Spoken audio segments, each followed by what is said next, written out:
Watchers in the Fourth Dimension. We worked on this idea together before he died, of course. Then we stopped. I say, what a wonderful butler. He's so violent. Hello. My dreams of conquest! Hello and welcome back to Watchers in the Fourth Dimension. I'm Anthony. I'm Julie. And I'm Riley. Well, we've come to the end of season 17, which was absolutely unhinged at times. But that means, of course, it's time for our season retrospective, and we hope that you're excited for our usual blend of awards, quantitative measures, and questions from our friends on social media. But before we get into that, I'm going to take a quick look at the mail, and this episode, we're focusing on mail from Nightmare of Eden. We're going to start with Jay Holt, because he starts off his comment in the best way possible, saying, "Have to agree with Anthony on this one." It's objectively not good, but I can't help but really enjoy it, and the performances are a huge part of that. Trist's outrageous accent and Riggs slowly going insane elevate this story for me, even if the plot is basic and the message is heavy-handed. 7.5 smug drugglers out of 10.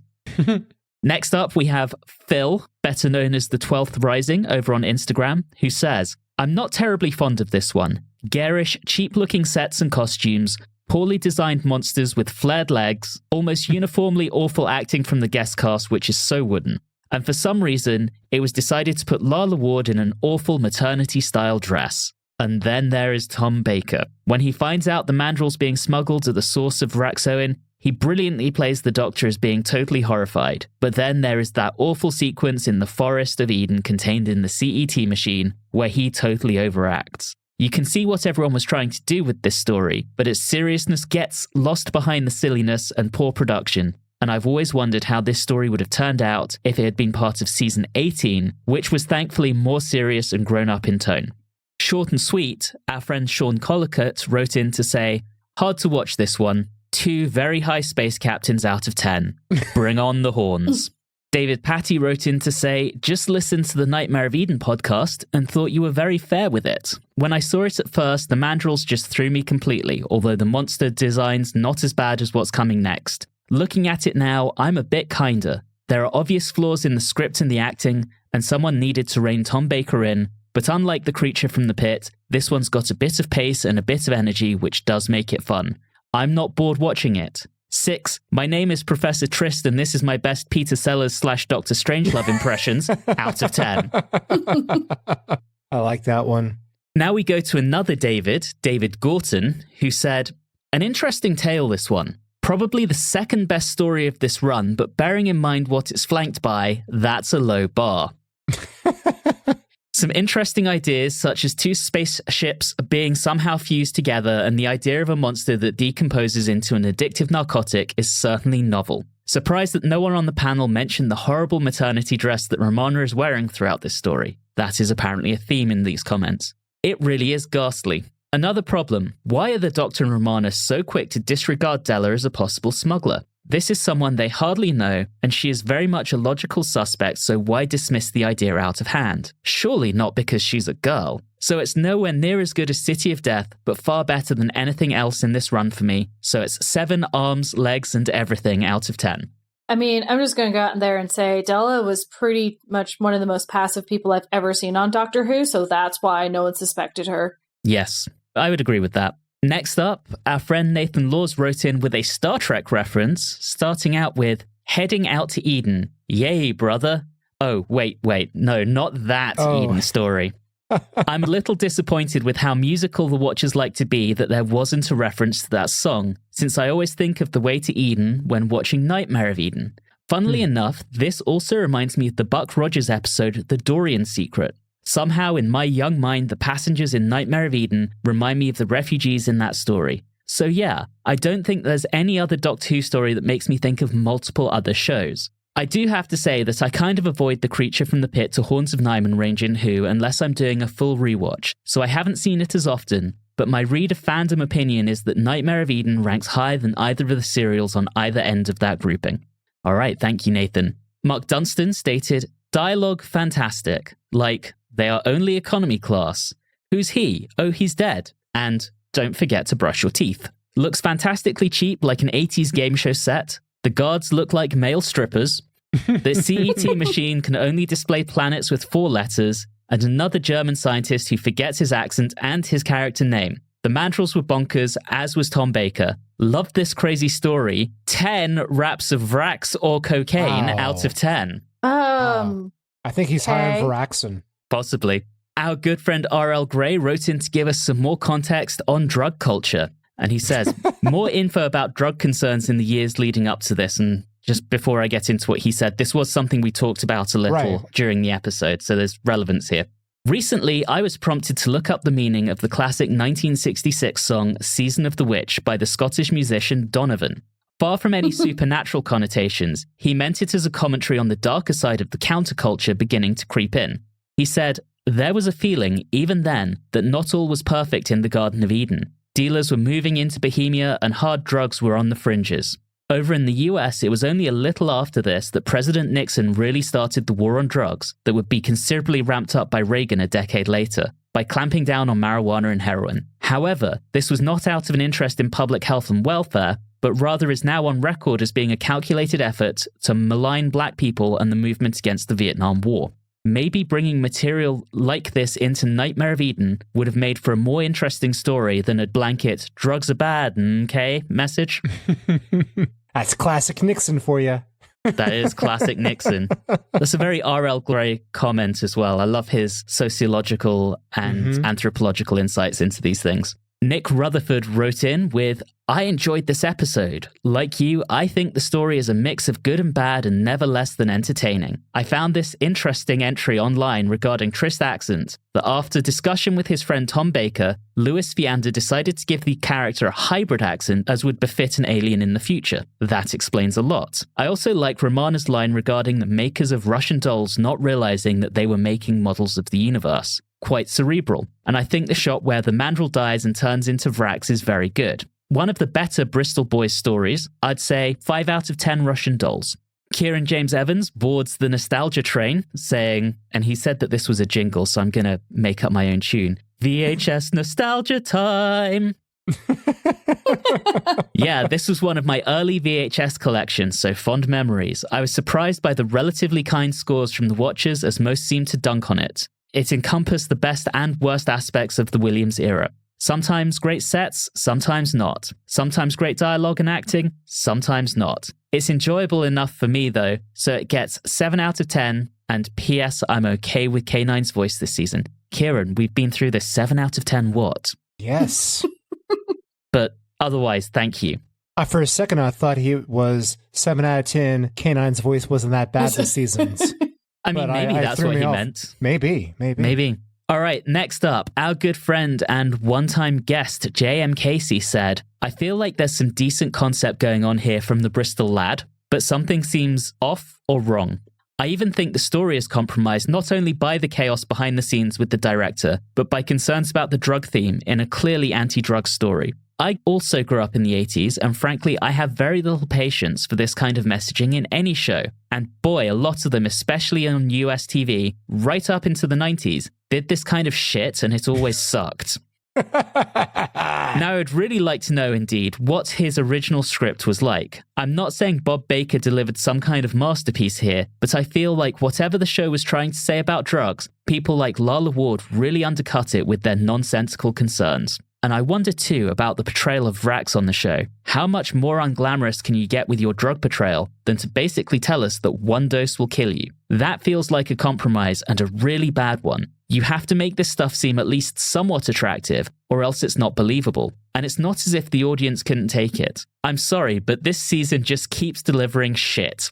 Now Doc 2 is talking down to its audience after taking the piss last story. Please, there's got to be some changes behind the scenes soon, because this sucks. Douglas Adams realizing that he was in the wrong gig at this point makes total sense. There's literally only one good story this season, and it's the one he wrote. Okay, the next story is so terrible that it actually does manage to come out the other end for me and be really entertaining.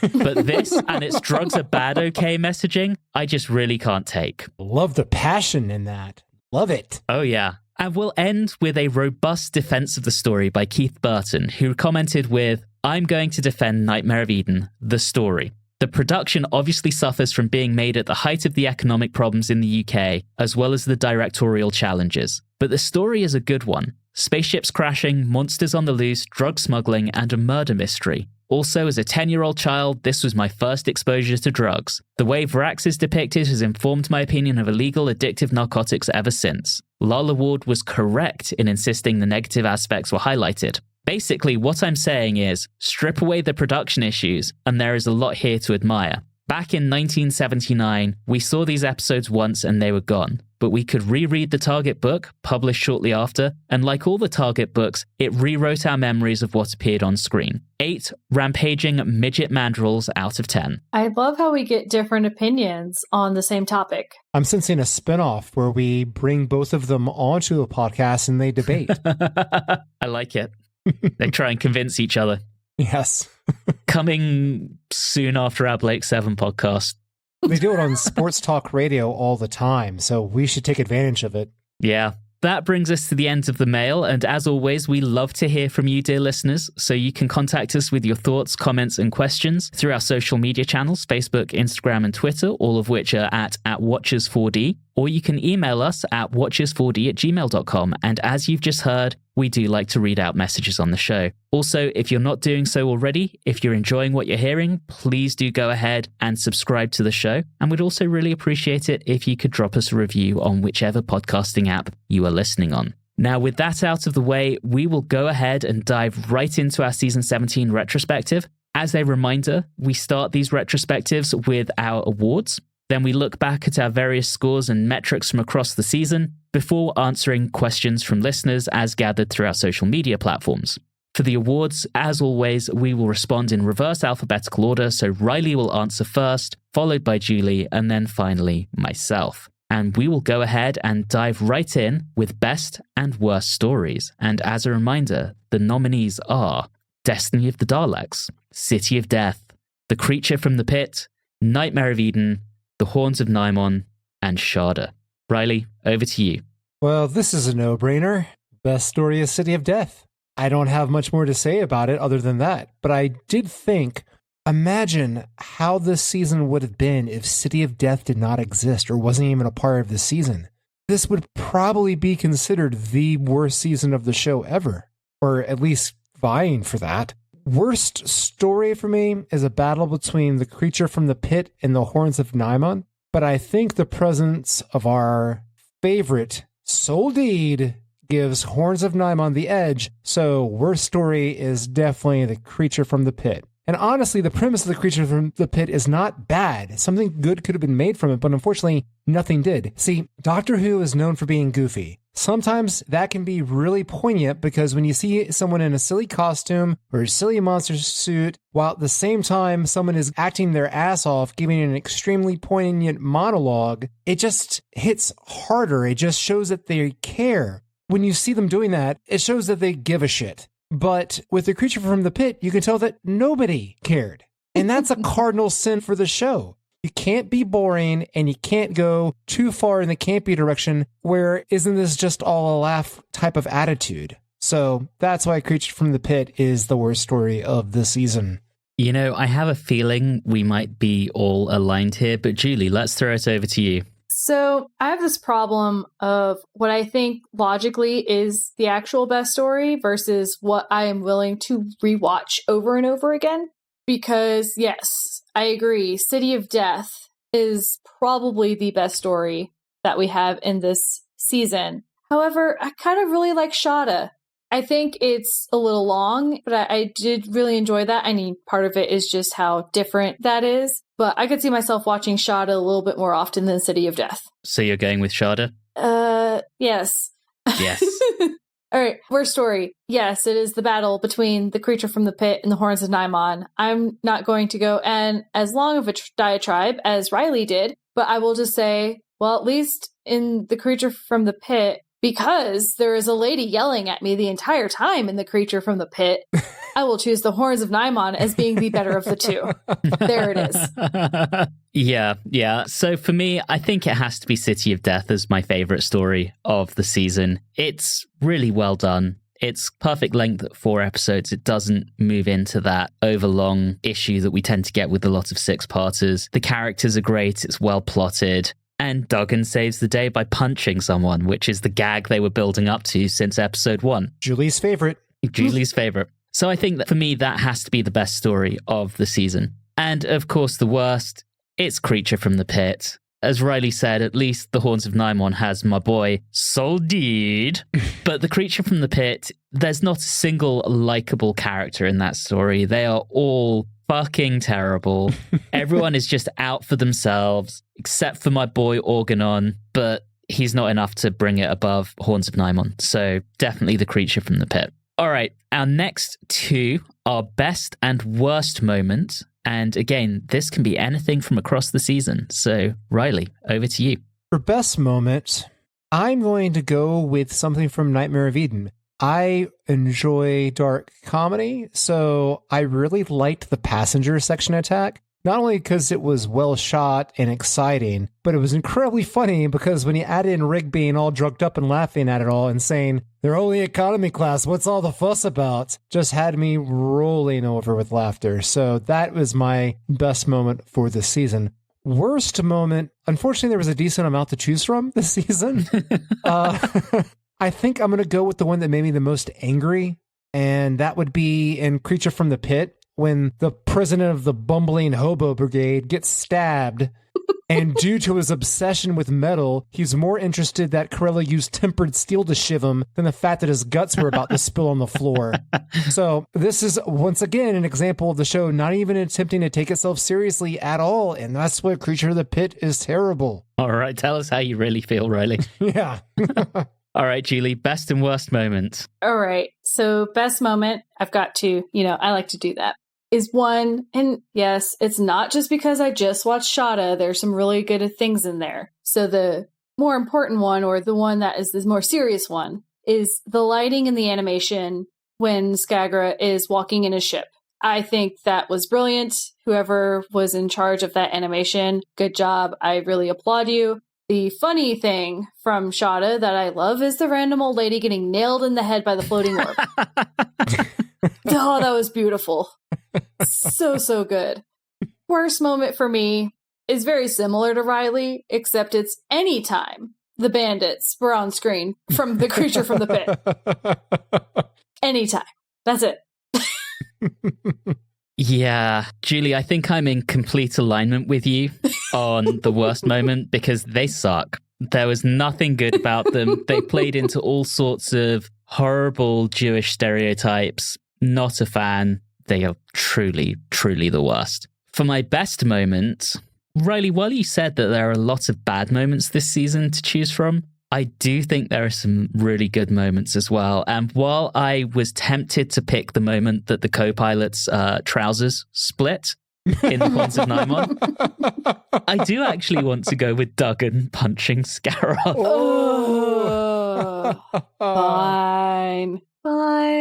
Because it's set up from episode 1, all he wants to do, all story, is punch someone. And then he literally saves humanity by punching Scaroth at the right moment in prehistory. What an absolute mad lad. Our next category is Best Lead Actor, and we have 3 nominations here. We have, of course, Tom Baker as the Doctor, we have Lala Ward as Romana, and we have David Brierley as K9. Riley, over to you. Yikes. Well, I guess it will have to be Lala Ward then. We all know my feelings so far regarding her performance. There have been some bright spots, don't get me wrong, but I don't think she's gotten there yet. Changing out the voice on K9 is jarring, and that's something that happens anytime when you change out the voice for a character when it's voiced by someone off screen. I think of many times that's happened with animated characters, so that kind of works it to David Brierley's disadvantage, but also I didn't really notice anything from him that really stood out outside of that. I didn't see much promise there. And Tom, well, Tom has completely gone off the reservation. He's just out there now, and I believe you mentioned that they are going to rein him back in. I hope so, but yikes. So it's got to be Lala Ward. She's not nailing it, but she's doing her best, and she's trying to keep the ship afloat. So God bless her.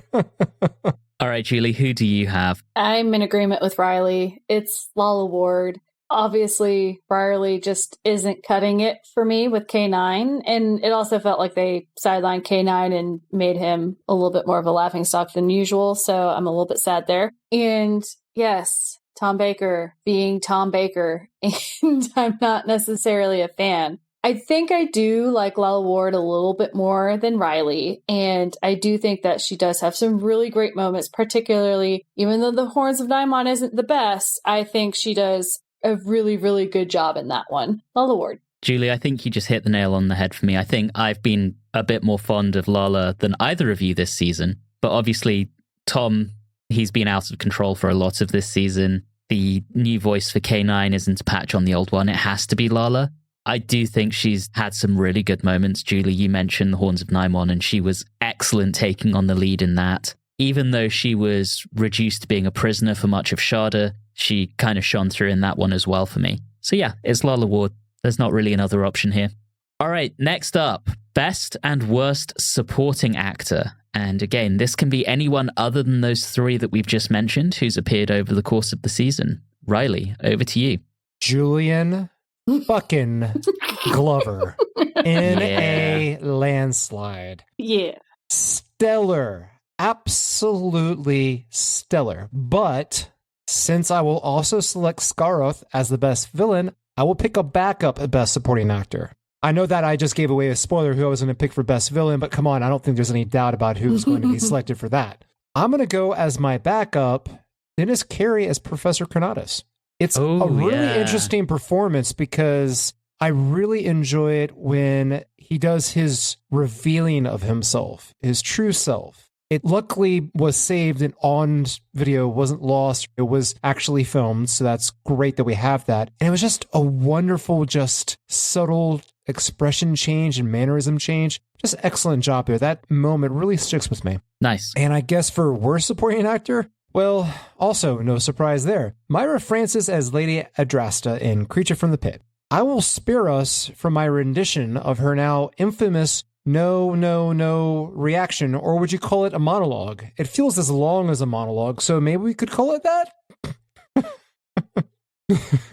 All right, Julie, over to you. I'm trying not to be too much like Riley. Yes, I don't often choose an actor who plays in one of the other categories. But yes, Julian Glover, we all know he's amazing, obviously. But I also really liked Catherine Chell, I believe her name was, the Countess. Yes.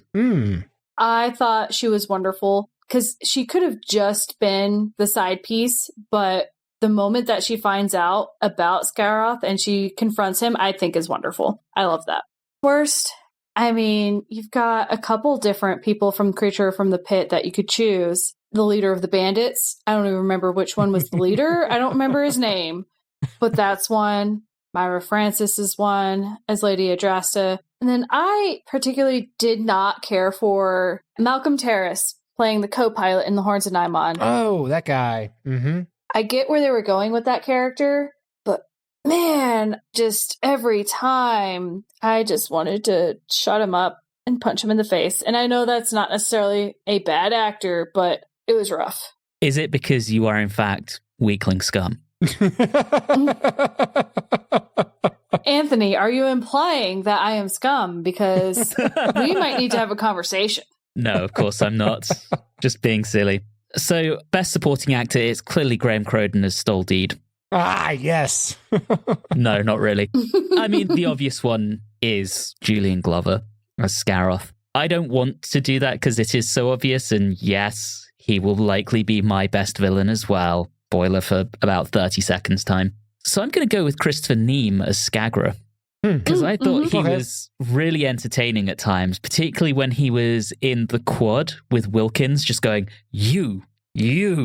And then Wilkins is like, are you addressing me, sir? I want Chronotis. He was just all types of over the top and really, really enjoyable. So Christopher Neame as Skagra. Worst supporting actor, I'm going with one of the ones Julie mentioned, and that is John Bryans as Torvin, leader of, as Riley put it, the bumbling hobo brigade. Just awful. There are no redeeming factors about that story. It was either him or Lady Adrasta, and I'm going with Torvin. Eek. Okay, next up, we have Best Villain and Worst Villain, and I will remind you of the available options here. We have Davros and or the Daleks from Destiny of the Daleks.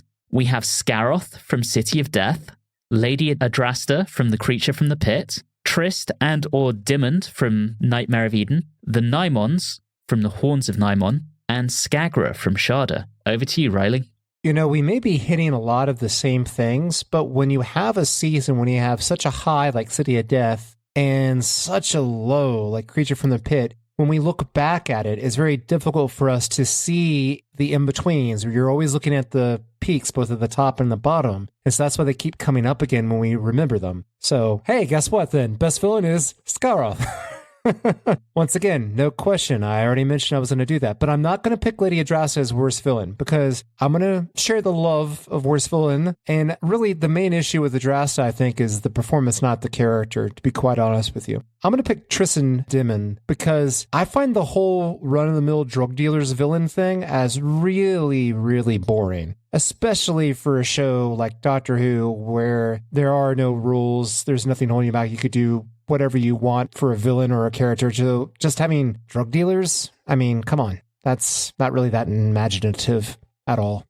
Fair enough. Julie. Best villains. The obvious is Scaroth. I don't know that you can really disagree with that. I will give some props to Skagra. I know Anthony was mentioning it in his Best Supporting Actor, but I found him wonderfully glorious and in a little bit flamboyant in a very quiet way, which is a very interesting thing to be able to pull off. And yeah, worst villain, Lady Adrasta. If all that she's good at accomplishing is just yelling at people and sending dirt balls at people, then what are we doing?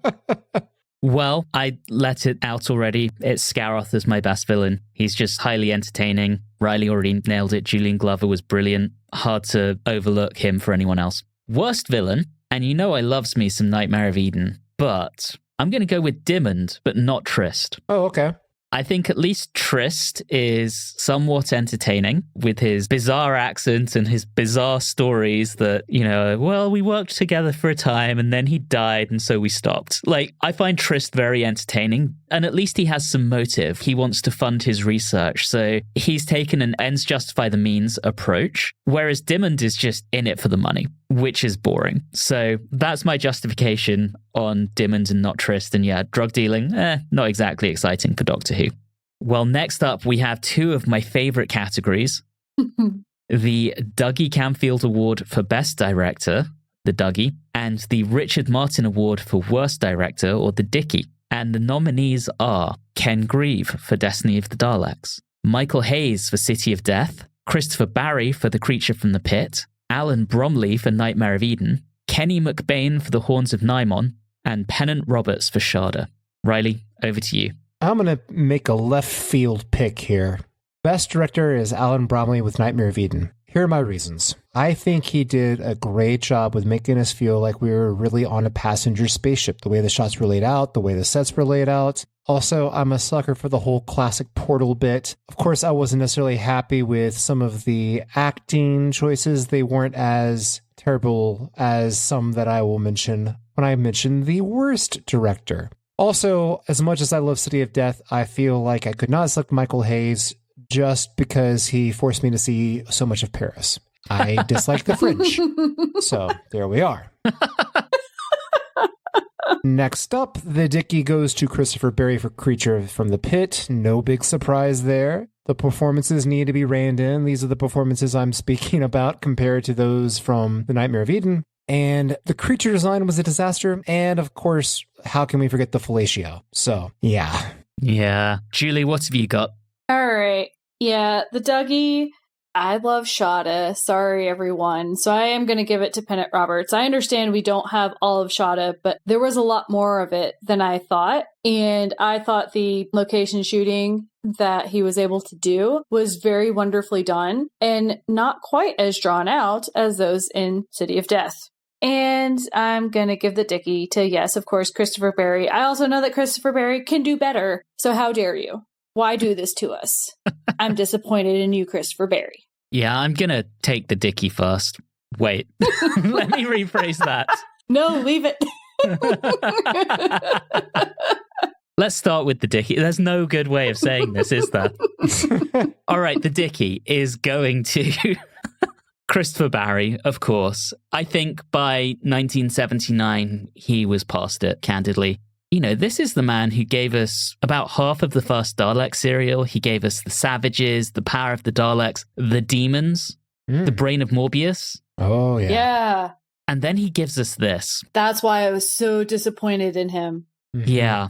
Yeah. I don't think I can add anything else that the two of you haven't already said, other than to say this hurts because we know he's capable of much, much better. And I think one of his few credits after this was on the Tripods, and I recall his work on that being actually quite good. So I don't know what happened here. Maybe Doctor Who was just not right for him anymore, but this is terribly disappointing from him. In terms of Best Director, I think I'm going to have to go with the obvious one and go with Michael Hayes for City of Death. There were a couple of questionable things. And yes, Riley, I know I criticized the endless shots of Paris, but I also understand why.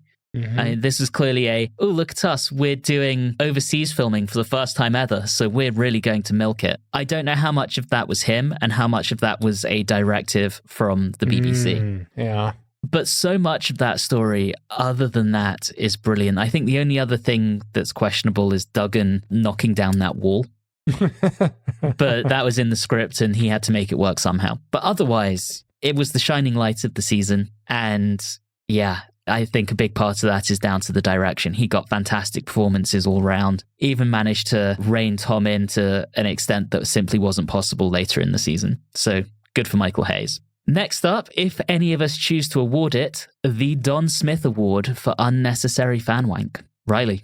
I looked through it, and if there would have been anything, it would have been Destiny of the Daleks or Shada. But after going through them again, I don't think any of them contained something that would be considered truly unnecessary. So I don't have anything. Julie? I think I agree. There was a line being walked in Shada, in my opinion, some with the books. Yeah. Because I didn't necessarily like the link to the TARDIS with those books, but I wouldn't call that unnecessary fan wank. I think I agree, and I'd also say the canonicity of Shada is questionable at best. Right. Since it never got finished until 2017, so I'm reluctant to give it to something in Shada, and even then it doesn't feel unnecessary per se. So yeah, I think I'm in alignment. This season, we're not awarding it. Which brings us to best use and worst use of music. Riley. Best use of music is basically everything in City of Death. The whole thing is great. Worst use of music was the unnecessary Glee Club in Shada. I'm not a fan of Glee Clubs, and yes, I also hated Glee the TV show. I'm disappointed. Julie. All right, best use of music, and you know me, I have problems picking one. I really enjoyed the seduction music for the Countess from City of Death. Oh. It was wonderful. Yes, there was a specific seduction music. Thank you and good night. I also enjoyed the homage to Dudders in Shada. I thought that it was very well done, harkening back to what Dudders would have done if he had done Shada. Worst use of music. I disagree with the City of Death. There are some really great moments in City of Death, do not get me wrong, but it was also all over the place with the music. So I have multiple times when I say, I love the music, I hate the music, I love the music, I hate the music, in City of Death all by itself. And in the Horns of Nimon, there were some moments where they didn't have music at all, and I thought that they did need music to drive the tension because, dear God, I was going to just go crazy. And I'm done now. Sorry, everyone. Thank you, Julie. I would actually go as far as to say the best use of music was the absence of music in part 1 of Destiny of the Daleks. They relied a lot more on special sounds, kind of the howling wind. It harkened back a lot to the original Dalek story. And I thought that was really creepy and added atmosphere and tension. So I really liked that. Worst use of music, I was actually going to go with Horns of Nimon, but it's where Dudley allows a bit too much synth to creep in. Mm-hmm. Oh, We talked right. about that. Yeah. So Dudley's synth coming back in Horns of Nimon. If you're going to do synth. Don't do this weird hybrid that he was doing. He couldn't help himself. It had been so long. I'm also going to give a special mention to the absolutely necessary Glee Club in Shada. Yes. All right, we are going to give one last award that I've kind of just unilaterally decided we're doing. I realize I didn't consult either of my co-hosts on this, but I think this particular contributor deserves to be inducted into what is effectively our Hall of Fame. And we're going to call this the Dudley Simpson Lifetime Achievement Award, which, of course, for its first award, will go to Dudley Simpson himself. Absolutely. Dudley Simpson was born on the 4th of October 1922 in Australia. He, I think, as we've mentioned, scored, I forget exactly what it was, but it was well over 60 Doctor Who stories, dating as far back as season 2 with Planet of Giants. In the 70s, he has become more or less the sole composer for Doctor Who, and of course we said goodbye to him with The Horns of Nimon, and I'm sure if Shada had been finished he would have done the music for that one as well. He of course then went on to do the theme music and incidental music for 50 out of 52 episodes of Blake's 7, and he composed the theme tune to The Tomorrow People. He went on to pass away on the 4th of November 2017 in his homeland in Australia, aged 95. Wow. It's not bad innings. No. So Dudley Simpson is the first recipient of the Dudley Simpson Lifetime Achievement Award, and justifiably so. Quick, everybody, buy a synthesizer. Go grab a cat and drop it on it in honor of Dudders. Perfect. Awesome. Absolutely do that, everyone. Yeah. Let's take a look back at some of our metrics this season, and we're going to start with the story scores. When we look at our story aggregates, City of Death was far and away the best scoring story of the season. That has a story average of 9, followed by Shada with 7.33, Nightmare of Eden 6.17, Destiny of the Daleks 4.33, Horns of Nimon with a 4, and then The Creature from the Pit with a 2. Wow. City of Death makes it into our top 10 stories of all time with that score. Nice. Whoa. It comes in at number 9 and is tied with The Face of Evil. Oh. On the other end, both The Haunts of Nimon and The Creature from the Pit make it into our bottom 10 stories of all time. Wow. With The Creature from the Pit being our second to lowest scoring story. Oh. Behind only The Space Pirates, which had a score of 1.5. No one's beaten Space Pirates. No one's going to beat it. I hope not. God, I hope not. We'll see. Oh, we will see. That's a threat. That's a threat. Our season average score was 5.47, which actually makes it the lowest scoring season we've had. Season 15 came in slightly above it. Season 15 had a 5.5, so 0.03 above this. What I will say is when we look at our individual averages, Riley, you and I both felt that this was, on average, worse than season 15. Julie, your average score was actually slightly higher than yours for season 15. I think I liked Shada more. And City of Death, I think. And just to kind of recap, Riley, your highest scoring story was, of course, City of Death with a 10 out of 10. Lowest, Creature from the Pit with a 2.5. Julie, you actually tied City of Death and Shada, 8 out of 10. Lowest was Creature from the Pit, 1.5. My highest, City of Death with a 9. Lowest, Creature from the Pit with a 2. Interesting that I didn't deal out the lowest score. Yes, you did. And I did? Yeah, 1.5 for Creature from the Pit. I guess I dealt out the lowest, and yet I still... Yes. That's, yeah, there it is. That's the interesting part. You didn't actually have the highest average. You were just higher than your average for season 15. Oh, okay. I can't believe what you said about season 15 being only 0.3 higher than season 17. I'm looking over the list of serials in season 15. And I know while we had some things going on there, and we were probably disappointed because we were coming off Talons and Robots of Death, really a high mark. But my God, if I knew back season 15 what I was going to deal with in season 17, I think I would have said, oh, you sweet summer child. It's going to get rough. Because I'm looking over 15 and it just looks like a bright sunny day over there. I'm like, oh, I want to go back there. That sounds so nice. You're right. You're absolutely right. I think season 15 was painful because we had that run of stories that was Invisible Enemy, Image of the Fendal, and The Sunmakers. And they were all problematic in their own separate and distinct ways. The Invisible Enemy was poorly made and poorly plotted. image of the Fendal felt like it was rushed. Chris Boucher was clearly giving his attention to Blake Seven instead of finishing his last Doctor Who story. And the Sunmakers, I know we had some pretty big issues with that one as well. And that run of 3, I think, really brought our score down. Mm-hmm. But we liked Underworld. We did like Underworld. Let's talk about some of our metrics. Let's start with the camp count. And what I will say is this was the campest season since season 3. Shocker. I'm shocked. And season 3 was mostly driven by the 20 points we gave to the Daleks master plan for Marvick Chen. This season, we had an overall camp count of 32.5 points. Good God. The camp has been ramping up over the course of the Tom Baker era. We had no instances of I'll Explain Later. We only saw 2 quarries, both of which were in Destiny of the Daleks. They're filmed in 2 different quarries. But we did have 20 jelly babies, which is actually our lowest jelly baby count since season 14. So we've had a decrease in jelly babies, but those are our metrics for the season. I do want to say our show camp count is now up to 216. Wow. And we have had 97 jelly babies in the show so far. With that out of the way, and I've probably prolonged that more than either of you are happy with, let's take some of the questions from social media. And I've divided these up into 3 distinct themes.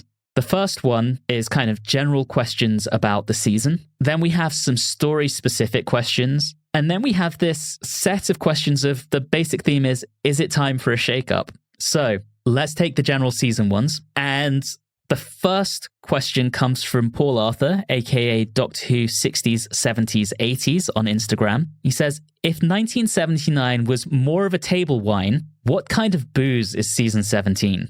I have an answer to this. Okay. Season 17 was absolutely fucking unhinged, which means it's clearly absinthe. See, I couldn't think of a particular type of alcohol, but I would say that if it was a wine, it would have a standard nose. The first taste would be surprisingly good, and then suddenly it would turn very average. And by the time you were halfway through your first glass, you were wondering, where the hell did that nice first taste go? And now you're like, I can't even finish this shit. That was season 17 to me as a wine. I'm not sure if I would put it on like the bottom shelf or the second bottom shelf, but it's something like that. And it doesn't matter which alcohol, just not quite the complete bottom, but slightly above. I stand by what I said, and I'm talking about old absinthe that has wormwood still in it. Right. Completely unhinged. Oh, yes. We're going to take these next 2 together. So Phil, otherwise known as the 12th Rising on Instagram, asks, is season 17 the worst season of 1970s Doctor Who? And Ben Flay just asks, so is this the worst season yet? Yes. Yes. I don't know what else. Yeah. Yeah, there are things in this season I want to like. City of Death is great. I have a weird love for Nightmare of Eden. Really fucking love Soldeed. But if I'm being objective, yes, it probably is the worst season of certainly of 1970s Doctor Who, possibly of the show so far. It was pretty difficult to watch at times. It does feel like it was missing something, and knowing that so much did not go to plan with this season, and a lot of it was Graham Williams and Douglas Adams flying by the seat of their pants, I want to be forgiving to it, but our scores don't lie. This season was fucking terrible. I definitely have to agree. It's really not great. And it kind of reminds me of some seasons past where we had the really greats and some epic failures. And that feels like a lot of this one. We just had some really, really bad failures this time. Yeah. Well, next up, Guy Lambert asks, which story made Julian Riley think, I don't want to do this podcast anymore? You know, nothing will break my spirit. I love doing this podcast with my friends, so I don't think there is a Doctor Who episode that could do that to me. Reminder to everybody, some of the best episodes that we record are the ones that the episodes themselves are terrible. True. Yeah, True. Hearing us get frustrated and dunk on a story, I think can be really fun to listen to. Yes. Okay, David McCracken. Playing devil's advocate, do you think there is a possibility that Tom Baker was wanting to add more humor because Doctor Who was still considered children and family programming? No. I don't... I fundamentally have an issue with this. I don't think you need to add humor for children and family programming. I really don't think that's a necessity. I mean, it doesn't hurt. It's not a bad thing. And you can do it if you want, but I don't think it's a requirement.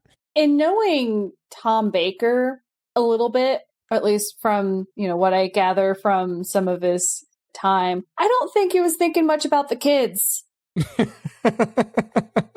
He had a bit of an ego, and it really felt like more of him wanting to do the show as he saw fit, not necessarily for the kids. Yeah, I agree with that. I mean, if you think back to season 14, when Elizabeth Sladen left, he did not want another companion. He was convinced he could carry the show on his own. And then his suggestion after that was to have a talking cabbage that sat on his shoulder as the companion. So to me, this does just feel like Tom Baker doing whatever Tom Baker wants to do. And I agree with Julie. I'm not sure he was really thinking about what might appeal to kids. I think he was thinking about Tom Baker doing Tom Baker. Would somebody think of the children? Okay, last on this theme, Kieran James Evans asks, warmed to Romana yet? Considering that it's been since mid-season 14 that we've had a contemporary human companion, is that a problem? Post-2005, who would make you think that it is? I'm fine without a contemporary human companion. Absolutely fine without one. I just think that Lala Ward should have continued to perhaps maybe play Princess Astra as the Doctor's companion instead of Romana, because I just see Tam as Romana and I can't see it any other way. And it's kind of tough for Lala Ward to have to come in and play the same character, but she obviously isn't playing the same character. And I know that sounds kind of hypocritical because we do that with doctors all the time, but it still takes us some time to get adjusted to the new doctors. And we eventually do. I'm just not there yet with her. Maybe they should have just removed Romana when Tam was going to come back and have Lala Ward literally play anybody else. I'm sure I would have enjoyed it more. Considering that my favorite companion duo were not contemporary. Yes, they were human, but not contemporary. I won't even name the names. That's not always been the problem. So I think we're doing pretty okay there. In regards to Romana, I see it a lot more this season than I saw last season.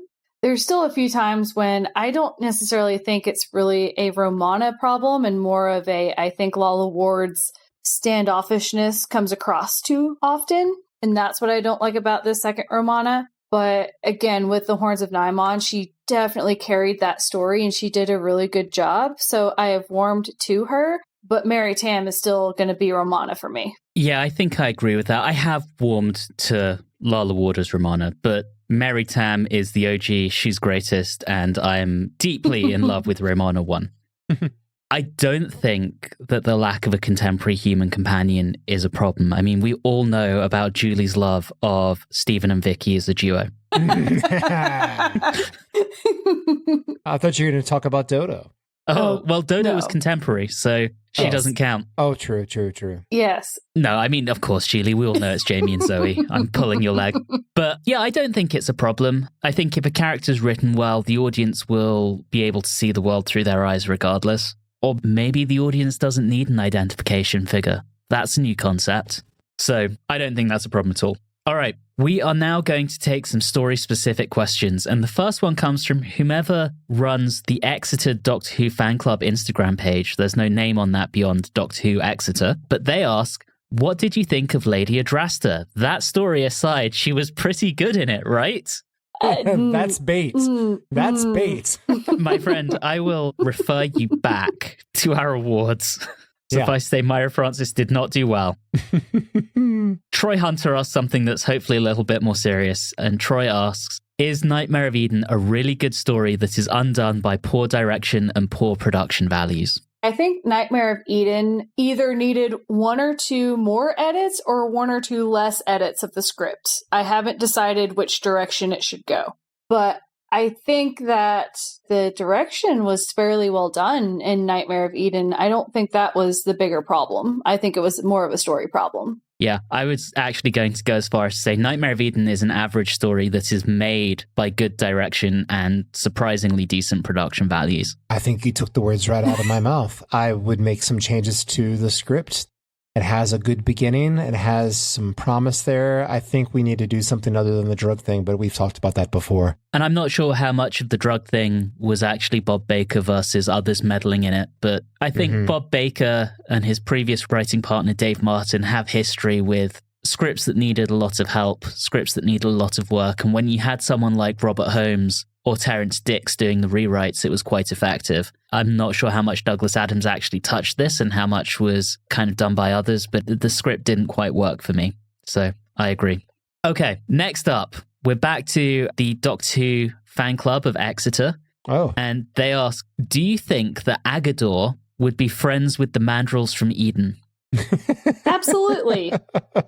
I want all of our misunderstood monsters to just all become friends and do away with all of their suppressors and just have fun. I personally think that the Mandrills would be really good friends with the Bandrels from Timelash, which we haven't watched yet, and Castellan Spandrel. The Bandrels, the Mandrills, and Castellan Spandrel. It's a match made in heaven. Oh, boy. Oh, no. I was in a comment, but both of your comments are so much better than mine, so I'll just leave it at that. And then lastly on this, R.L. Gray asks, how many Nymans have you seen today? All I know is people tell me they see these Nymons coming into this country. They're taking their jobs. They're destroying their neighborhoods. They're eating the cats. They're eating the dogs. Oh, no. These Nymons, they got to be stopped. All I'm going to say is 3 Nymans.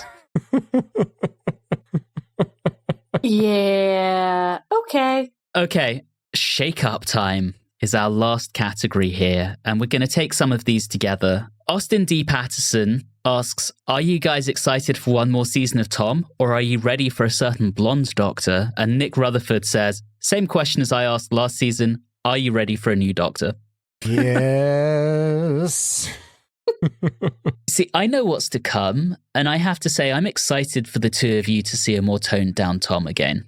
I get that, but also it's been so long with Tom that I'm like, Yeah. man, I wish I got this much time with some of the other doctors, and it's getting a little old. It's so interesting because going into this, watching New Who, and then starting from the beginning with both of you, I have always experienced the, oh no, they're leaving experience. Now I am for the first time experiencing, yes, please go. It's good. It's good. You've done enough. It's time to retire. Well, I think that's pretty robustly answered then. And then the last two questions, I think these are similar, so we'll take them together as well. Gaz Island says, or asks, has the show lost its way this season, or isn't made with the same care, and is a shake-up required? And Joseph Staub asks, after the consistency of the Pertwee era and the highs of the first few Tom Baker seasons, does it feel like the show needs a complete reset after the frequent lows of season 17? Well, I do want to address the, is it made with the same care? I don't want to look at it in that way because, again, a lot of behind the scenes things were happening that were not of the fault of those individuals who are in charge. That's fair. Yeah. Not just because, we all love Douglas Adams. I'm not trying to just be like, well, he can do no wrong. But there were some very important things that led to decisions being made and why the season became what it was. Outside of that, though, I don't know that I would call it a complete reset because as a watcher of New Who, after seeing a complete reset, I'm like, maybe not reset the whole thing. Some consistency is good, but I do agree that something needs to change. Yeah. Yeah, I completely agree with that. We've seen Tom Baker be really good. And something hasn't been quite right over the last few seasons. Things seem to level out during the key to time, but season 15, we had a lot of concerns with. Season 17, we've struggled with. It feels like Graham Williams has not been able to rein in Tom. It feels like other elements of the show are starting to get a little bit stale as well. And again, I know what's coming. We're going to get a fairly big shake-up next season, even if we don't get a new Doctor. And I think it's much needed. But a complete reset, no.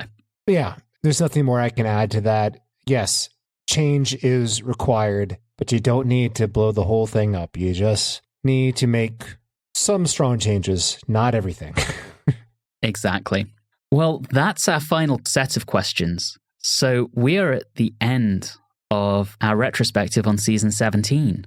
Been one of our shorter ones, I think. We will be back next time. We have a bonus episode coming in. And then for season 18, just as the show has some changes, we're going to have some changes too, but we're going to make you wait to find out what they are. But do join us, as next bonus episode, we'll be talking about the Big Finish story, the romance of crime. And then we will start off season 18 with the Leisure Hive. But in the meantime, as always, thank you everyone so very much for listening. And until next time, have a good one.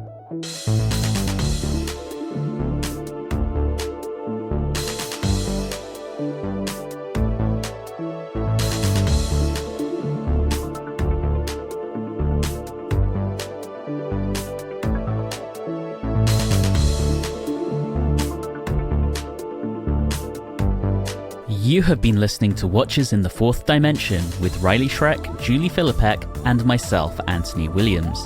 This episode, Would Someone Think of the Children, was recorded on Wednesday the 9th of October 2024. If this is your first time listening in to the show, all of our previous episodes are available wherever you like to get your podcasts. You can also interact with us on Facebook, Instagram, and Twitter at Watchers4D, and you can also email us at watchers4d@gmail.com.